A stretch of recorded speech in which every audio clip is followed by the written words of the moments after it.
Hey students, Tim here once again, and today we're going to be doing the 5th lesson in the home piano course. You're going to need this book for the course, the link is in the description, and today we're going to be talking about... Today specifically we're talking about playing in G position. So you remember from C position that we were taking our leftmost finger in each hand, pinky with your left hand, thumb with your right hand, putting them over C, and laying the rest of your fingers across. So you can probably guess what G position's going to be about. But we're going to talk about more than that. We actually have some pieces around this G position, and we're also going to be learning about the sharp sign. Okay, page 50 and G position. So I alluded to just a second ago what G position is all about. Remember, with C position, it's the same idea. You're taking your leftmost finger, pinky, thumb, except this time, what do you think? You're going to place them over G. You're going to place your fingers over G and then the rest of your fingers over the next consecutive notes. So just practice getting your hand in this G position first, because once you can do that, you can definitely handle intervals in G position. I'm actually not even going to play this for you because it's literally the same thing we learned in C from the previous lesson. They're just showing you what a second is. Remember, it's just one note and then the next note. But what I'm going to show you with this is that, you know, a second above C is D, but a second above G is A. So just keep in mind that when you change position, you're also changing where the different intervals occur. They're still just as far away from the original note. It's just that your original note is different. So just keep that in mind. I think you can handle this. Question for you. What's the difference between melodic intervals and harmonic intervals? I'll let you have a second. Just kidding. The melodic intervals are one at a time. Harmonic are two or more played at the same time. Remember, left to right, up and down, baby. All right. Then Love Somebody. I will play this one for you. Actually, I'm probably going to play both of these in A Friend Like You. Looking through them real quick, what are some things we should be on the lookout for? Well, this time, what position we're starting in. So now we actually have to think about that, because before all the stuff we were talking about was in C position. But now, since we have something added to the mix, you got to say, all right, well, what position am I in? And here's a little tip for you. Look at the first note. Especially with beginner pieces, this works a lot. What is the first note? It's G, right? And they say to play G with your thumb. So once you hit G with your thumb, lay the rest of your fingers across, and I'll show you when I play it. That means you're in G position. What about this one? Well, the first note's D. So this time they say finger 5 on D with your right hand. And then lay the rest of your fingers like that, and hey, that also lands you in G position. So once again, you just look at the first note, the finger they give you, and that will give you a pretty good clue as to what position you're going to be in. One other thing I want to tell you about is that it says F/P, and it actually does write it out here, but in the future they will not. So this means the first time you play it through, forte, second time, piano, kind of like an echo kind of effect where you yell into a cavern and then you get a softer reflection of that sound back. And other than that, I'm looking for time signatures, treble clef, bass clef, and the rest of the stuff we've already talked about basically. So I'm going to play both of these pieces. I'm going to play Love Somebody first and then A Friend Like You, just so you can follow along if you want.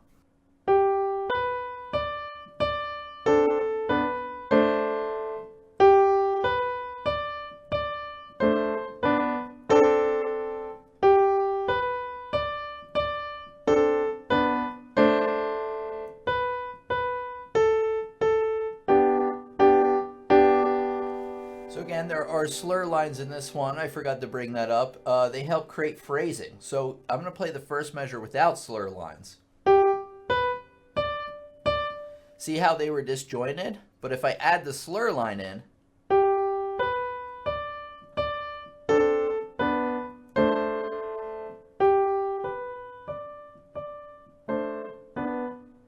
now the second and fourth measure were a little disjointed, but that's okay trying to get into the microphone here, but that's okay because they're supposed to. They don't have that slur line over it. So the slur line, think about if you drink a little too much, you slur your speech. Same kind of thing. It just helps connect the music into phrases. And we'll talk more and more and more about that as we go along. So on to A Friend Like Me. I'm just kidding. A Friend Like You. I'll play this one. Careful, we got a repeat and an incomplete measure there, which we talked about last time. So the slur lines here are over these notes here. So these will be connected together like this.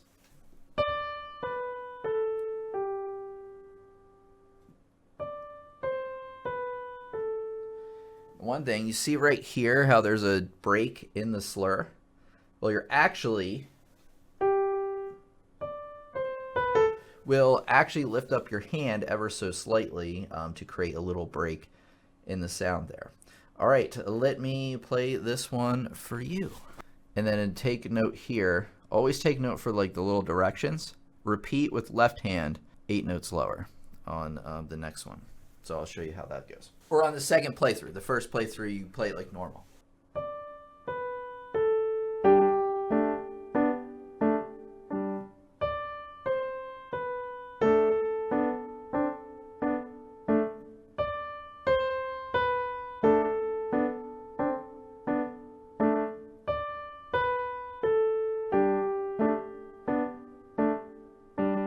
And then on the second playthrough, you're going to move your left hand down an octave.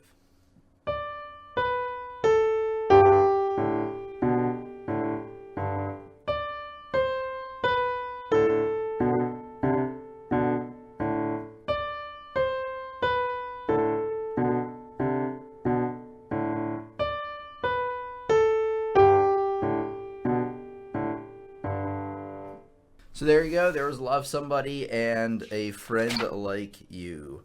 We're going to play next. It's called the Bandleader, but I always like to call it the Bandladeer. I don't know why. I always put like an extra letter in there. Anyway, on to the actual music and stuff we're here for. So we are in G position once again. They kind of show you up here. You're going to write the names of the notes in the boxes. Generally, you don't want to be writing any of the notes in any of the boxes, but like in your real music that you're going to see day to day, don't write all the notes in. That's going to be too much of a crutch. But if they tell you to write them in, then do so. Let's see what they have. I'm going to let you do that on your own. You can handle that. This one actually is a good one in phrasing because you're going to go, well, maybe I'll play it then. So you're slurring those together, and then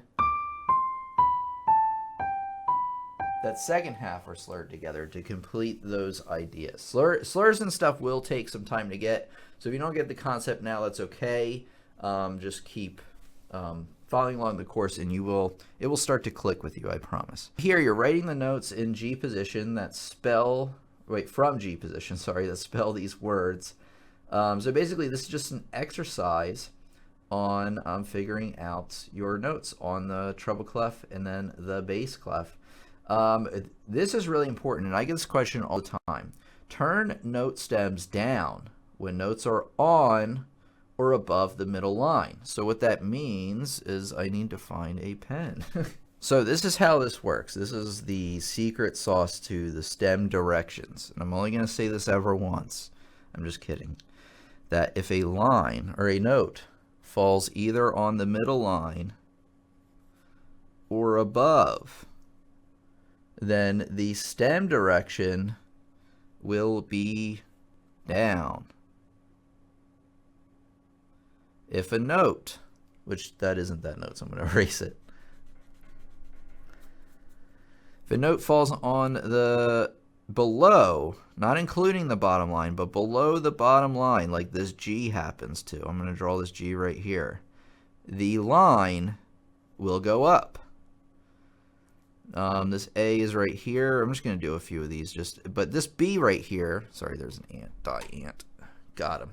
All right, so this B right here is on the middle line, so therefore it goes down. So remember, middle and up goes down.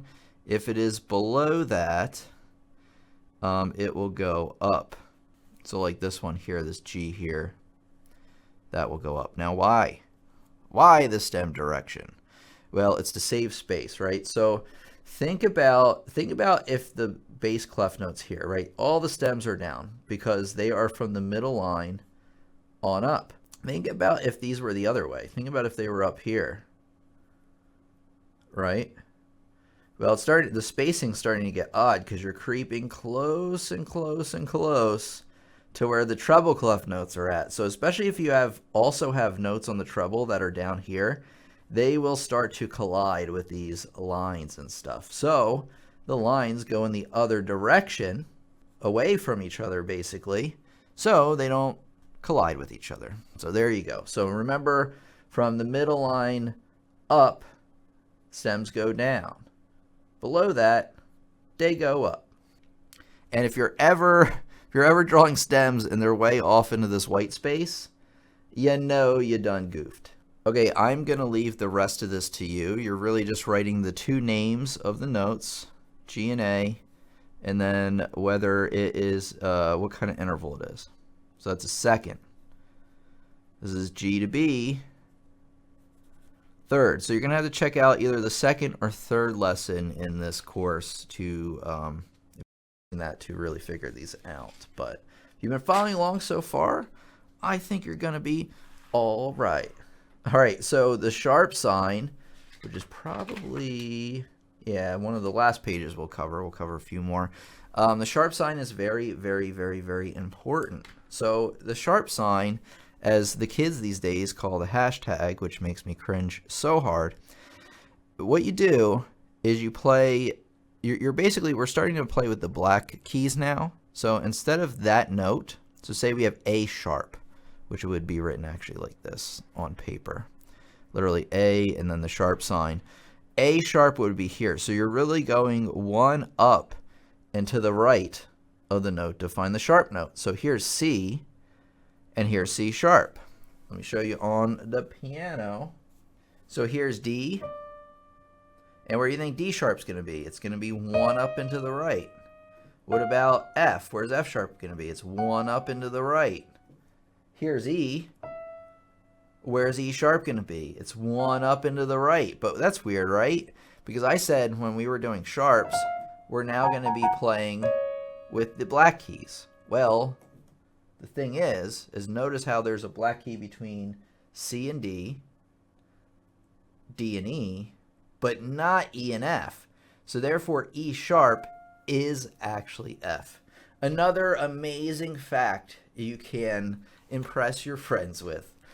So here, taking a look through the piece that we have, you got C sharp.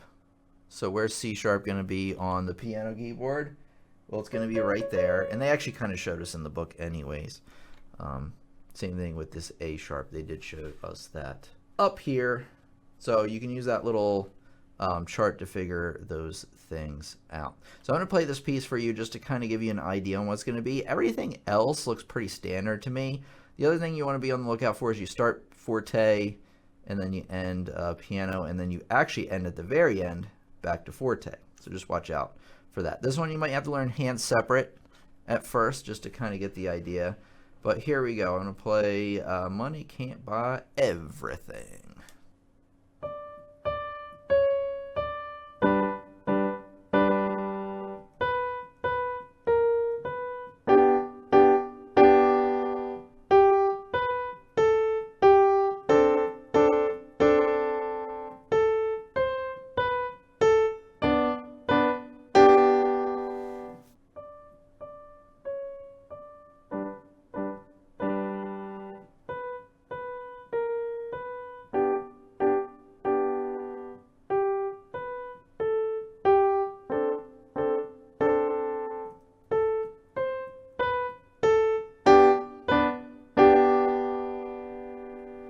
Just like that. Now, you may have noticed that it sounded a little bit disjointed, like bum, bum, bum, bum, and I didn't slur the notes together. Why did I do that? There are no slurs in the piece. So you want to make sure that there's just a little space between each note. Bum, bum, bum, bum, then ba, ba, ba, ba, ba, ba, ba. That would be with the phrasing there. Excuse my poor singing skills. So anyway, play through this one on your own. Actually, no repeat on that one. And then what I want you to do is fill out this page where you will be drawing sharps on your own. This is so fun, you guys. As you can see, I'm still really bad at it. It looks like nothing like it. But like I said, in music, the only important thing is that you can tell generally what it is. Then it's like, all right, what are the names of the keys? So what you do here to figure this out is that this is something sharp. So what you do is you go down and to the left this time, and you ask yourself, what note is that? Well, that's an F. Therefore, this is F sharp. Let's do another one. You got something sharp, which would be here. We're going down here. What note would this be? This would be C, right? So therefore, that's C sharp. So use that logic to figure out the rest and then do the rest of this page. Okay, I want you to learn about both the problem of developing, actually no, just this one, the problem of developing equal skills with all fingers. They're basically just showing you that that the thumb is the most awkward for downward motion. However, the thumb is pretty strong. It's really good for hitting notes with like more force. These two are the strongest and most agile fingers. Here, these ones are the least independent. They're a little bit weaker. Your muscles start to get weaker here. They even show you in the diagram that they're a bit stronger. They're bigger and then a little bit smaller there. And then your pinky is like the weakest one. And the tendons, learn about the tendons, binding the fourth finger to the third and second finger. So they're basically just showing you like where the weak points are in your hand. Generally, the strong points are up here, weaker are there. Actually, it's even harder to get better motor control between these last three fingers than it is between these three fingers. And I've been playing piano for a long time, and I can move those three fingers a lot easier. I have to really think about it than those three. As usual, your assignment is to go through all the pages we talked about today, playing each piece 2 times, marking down your problem areas, filling out the worksheets and such, rereading through the things each time you practice. And what happens if and you should be practicing ideally for about half an hour to an hour would be great actually. Maybe start moving into that 45 minutes. If your attention span's a little bit lower, you can break it up maybe into 15-minute sessions. Or if you're short on time, any amount of time would be great. But the point is say you dedicate yourself to half an hour and you get through all the stuff in only 20 minutes. Well, spend the last 10 minutes going back through anything you don't understand, you have problems with, or any of the hard parts of the pieces, and go over and review those again in the remaining few minutes. Set a timer if you need. It really helps. Check out the next lesson of this course right around wherever I'm going to put it. And thanks for coming by today. Make sure you subscribe, have all notifications turned on. You can learn a great supplement and learn more about piano. So go to my website, pianolessonsontheweb.com. Use code YouTube for 15% off any course or course bundle. So thanks everybody for coming by today. It's been your piano teacher, Tim. And I'll see you, yes you, in the next lesson.